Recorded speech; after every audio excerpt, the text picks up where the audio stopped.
The room was filled with laughter, balloons, and the smell of a store-bought cake. Everyone stood around with forced smiles, pretending they cared. My daughter, just 8, sat in the center, her eyes sparkling with innocence and hope. She had waited all week for this moment, her birthday. Her tiny hands reached for the gift box wrapped in shiny gold paper, the only one with her name on it. Everyone watched as she slowly untied the ribbon and lifted the lid. It was empty. There was a long, agonizing pause. Her smile froze in confusion. She blinked twice, looking back inside as if maybe something had fallen out. Nothing. Just a hollow box. Then came the laughter. It started with a low chuckle from the corner, where my father sat with his whiskey glass, legs crossed like a king surveying his court. He leaned back and laughed louder this time, tapping his glass on the table. "Kids like her shouldn't expect anything," he said coldly, his voice slicing through the room like a knife. Some of the guests exchanged awkward glances, but no one said a word. My daughter looked up at me. Her eyes didn't cry, but they glistened with the kind of heartbreak no child should ever know. Then my sister chimed in, smirking, just like her mother, worthless. She didn't even lower her voice. She said it so casually, like an inside joke. And just like that, the echo of their cruelty wrapped around my daughter like a cold wind. I wanted to speak, to scream, but the words got stuck in my throat. I saw her little hands trembling as she closed the box and placed it gently beside her. She looked at no one. Not my father, not my sister, not even me. But then, something remarkable happened. She stood up, took a deep breath, and walked over to my father. The room fell into an uneasy silence. Everyone watched, unsure what she would do next. Her voice was quiet but clear. "It's okay," she said softly. "I got you a gift too, Grandpa." She pulled a small, neatly wrapped envelope from the pocket of her dress. It was simple, with a red ribbon around it. She handed it to him with both hands, looking him straight in the eye. My father chuckled again, still amused. "What is this?" "A drawing?" he mocked, unwrapping it lazily. The moment his eyes landed on the paper inside, everything changed. His face turned pale. The color drained from his cheeks. His hands began to tremble. His lips parted as if to speak, but no sound came out. He looked up at her, really looked at her, for the first time in his life. And in that instant, the room felt like it had frozen in time. Everyone leaned forward. Confused. Curious. What was in that envelope? What could a child possibly give that would shake a grown man to his core? And that's when I knew, this wasn't just a birthday gift. It was the beginning of something much, much bigger. Growing up in my father's house was like living inside a storm, one that never passed. He wasn't just strict. He was cruel in a way that made you question your worth every single day. Control wasn't something he used occasionally. It was his identity. Every meal, every word, every decision had to be filtered through his command. And in his eyes, there was only one child who ever deserved to be celebrated, my sister. She was the golden girl. The daughter who could do no wrong. If she dropped a plate, it was the plate's fault for being too fragile. If I aced an exam, he'd say the teacher probably graded me out of pity. When she demanded gifts, she got gold. When I asked for a book, he called me ungrateful. The difference in treatment wasn't just visible, it was proudly announced. And yet, I tried. I smiled when he ignored me, studied harder when he told me I'd never succeed, and helped around the house while my sister lounged like royalty. I thought maybe, just maybe, one day he'd look at me the way he looked at her. But that day never came.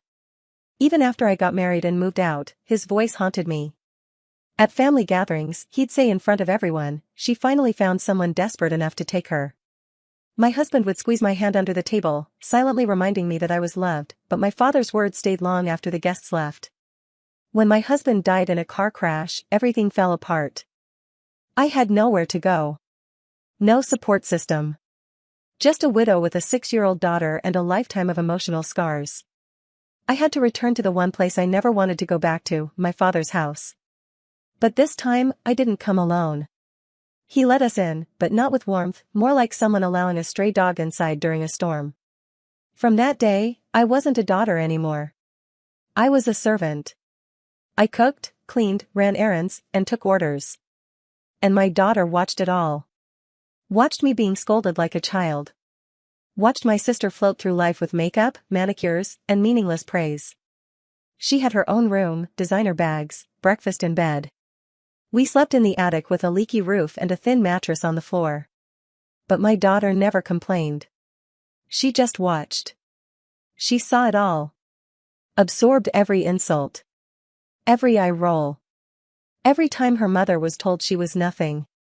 And somewhere deep inside her, something stronger than pain began to grow. Every morning began the same way. My daughter and I would wake up before anyone else, our room still cold from the night before, and head down quietly so we wouldn't disturb the real family. I'd prepare breakfast for everyone, toast perfectly browned, eggs just the way my sister liked, and warm milk for her children served in cartoon mugs.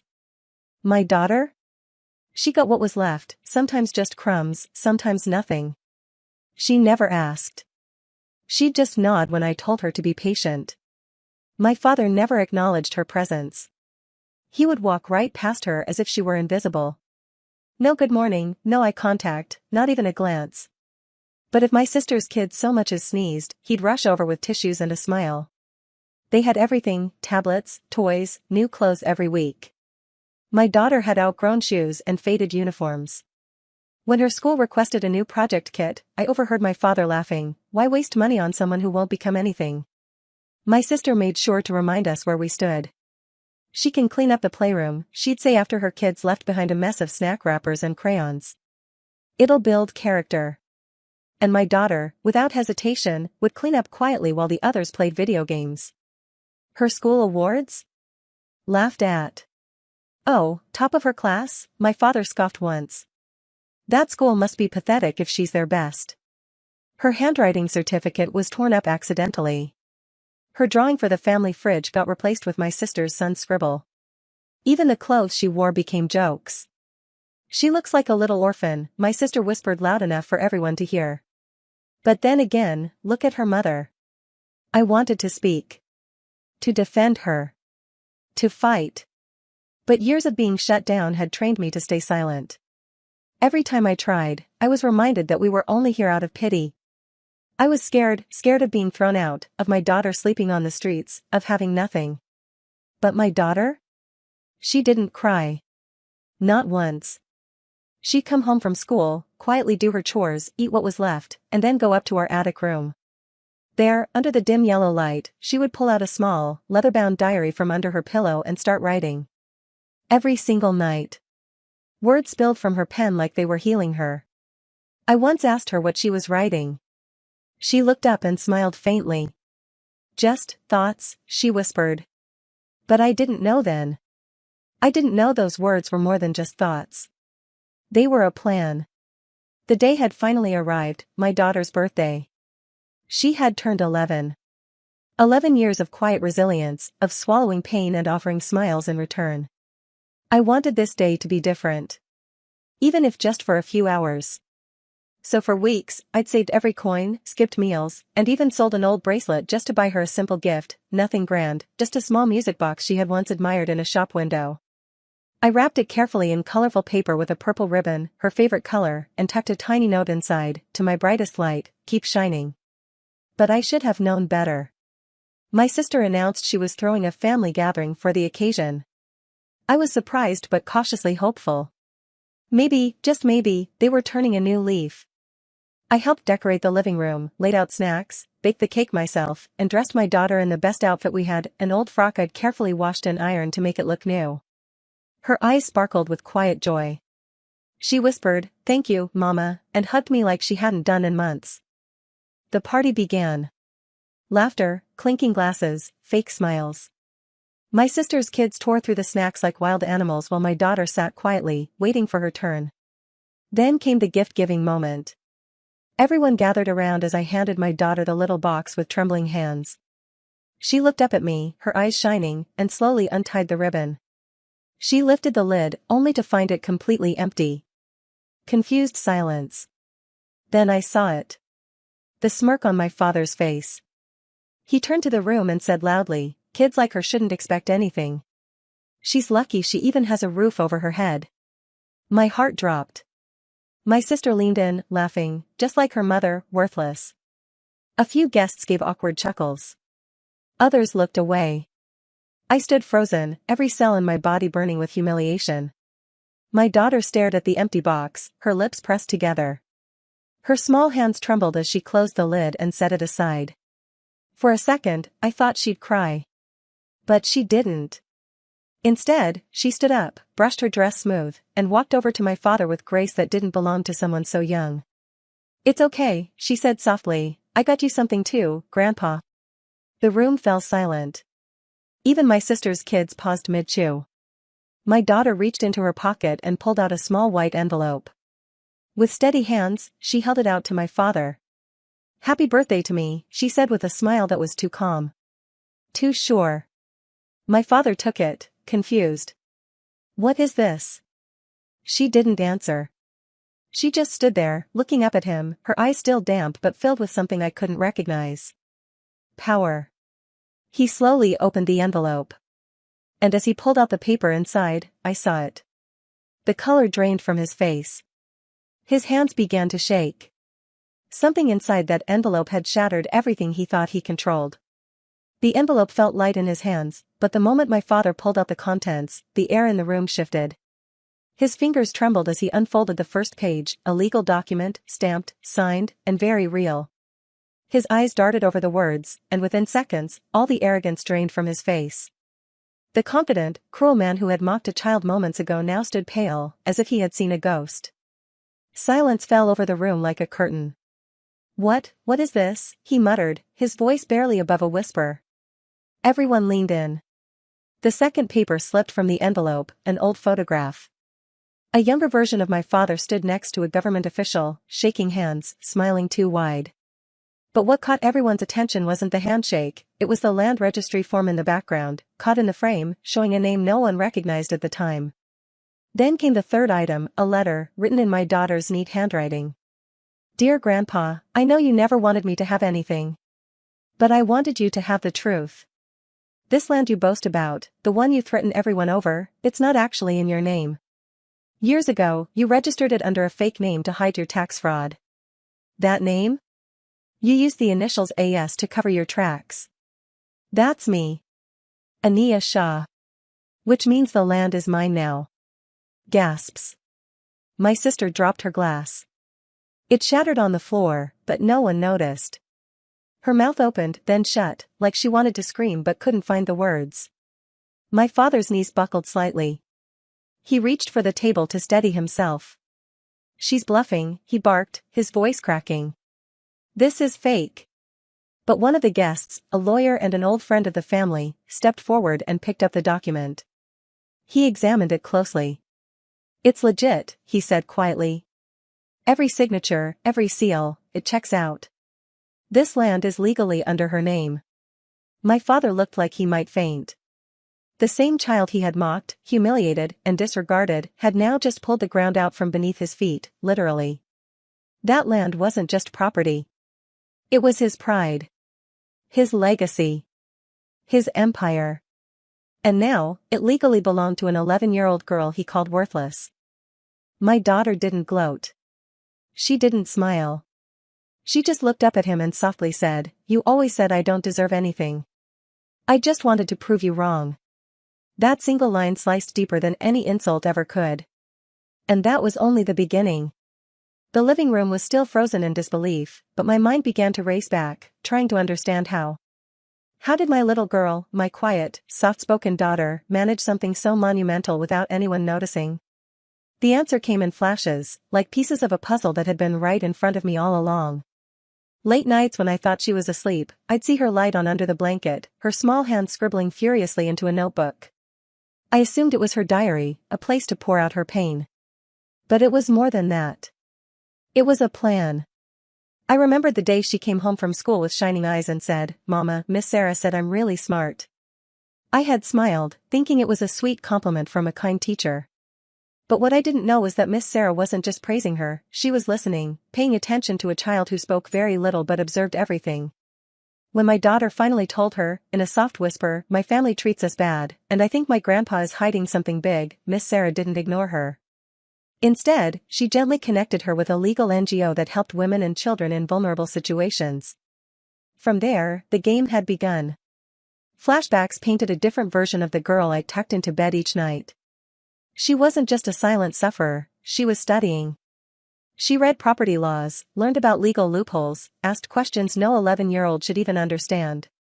Her little fingers flipped through old family files in the attic when everyone was asleep. She copied papers. She took pictures. She found the land registry tucked away in an old wooden box and realized her grandfather had used a fake name, never imagining that name could someday belong to her. I saw flashes of her quietly stepping into government offices, dressed in her neat school uniform, holding a folder almost as big as her chest. She smiled politely, introduced herself, asked for documents with rehearsed confidence. They helped her, thinking maybe she was running an assignment. No one suspected a child could be orchestrating something so bold. Every step she took was with grace, not vengeance. She didn't spit poison like the adults around her. She studied them, outsmarted them, and when the time came, she let the truth speak louder than any insult. And the most heartbreaking part? She did it all without ever telling me. Not because she didn't trust me, but because she didn't want me to carry the weight. She wanted to be my strength. This wasn't just revenge. It was justice, planned by a child who refused to be a victim. My daughter stood there, her shoulders back, her chin slightly raised, not in arrogance, but with calm authority. The room was suffocating with silence. My father's hands trembled, still holding the damning documents. He opened his mouth to speak, but no words came out. Before he could recover, my daughter, with the same softness she always carried, stepped forward. "Grandpa," she said gently, "I'm not here to kick you out. You can continue living there, but only if you start treating people better." Her words struck harder than a scream ever could. My father blinked, confusion etched across his face, trying to process what just happened. He looked around the room, searching for control, for power, for anything, but it was gone. The empire he once ruled wasn't his anymore, and the child he dismissed as nothing had taken the throne, not with anger, but with grace. The envelope still rested in his lap, filled with the truth. Land registry papers. Title documents. Legal affidavits. All ironclad, all registered in her name. His name wasn't anywhere. He had hidden the original deed under a fake identity to avoid taxes and hide shady deals, never imagining it could backfire this way. My sister's shrill voice broke through, "This is nonsense. She's just a child. This land belongs to our family." But my daughter was ready. "Not according to the law," she replied, reaching into her backpack and pulling out another set of documents. "You can check these too. Or ask your lawyer." My sister snatched the papers, her eyes darting across the pages. Her face turned white. Just then, my father tried his last lifeline. He pulled out his phone, dialed his lawyer, and put the call on speaker. "Tell them this isn't legal." A pause. Then the lawyer's voice echoed through the room, "I've reviewed everything. The documents are valid. The land is no longer yours. I warned you years ago about this." Silence again. My daughter didn't gloat. She didn't laugh or mock them the way they mocked her. She simply turned, took my hand, and stood beside me. The power shift wasn't loud, it was calm, dignified, and undeniable. The little girl they once called worthless was now the one holding the keys. We moved out of that toxic house, leaving behind the shadows of the past. My daughter's land had become our new foundation, literally. With the wealth from the land she now owned, we found a modest but beautiful place to call our own. For the first time in years, I felt the freedom to breathe, to build something positive, to start over. I returned to work, my daughter beside me every step of the way. She helped with the small things, making calls, managing paperwork, organizing my schedule. It was clear that the strength she showed during that battle wasn't a fluke, it was her nature. Her confidence, once buried under the weight of her family's cruelty, now flourished. Every day, I saw her become more and more of the person I knew she was meant to be. She excelled in school. Her grades soared, but it wasn't just the academic success that caught everyone's attention, it was her spirit. She no longer walked with her head down. Her eyes sparkled with ambition, and every step she took was filled with purpose. Meanwhile, my father's house stood unchanged, but the man who once commanded it had become a shadow of himself. He moved through his grand home, haunted by the very words he had once used to belittle his granddaughter. He never again mocked her, never again laughed at her. "My sister?" She started visiting us, but her smiles were forced, her tone hollow. She had no more power over us. She came not out of love, but desperation, hoping for some form of favor. The final blow came when my daughter stood on stage at her school's award ceremony, her name announced with pride. As I clapped, tears in my eyes, she delivered her speech. Her voice rang out clearly, "They tried to break me, but my mom taught me how to build." And just like that, the past was gone. We had one, not just for us, but for everyone who believed in us.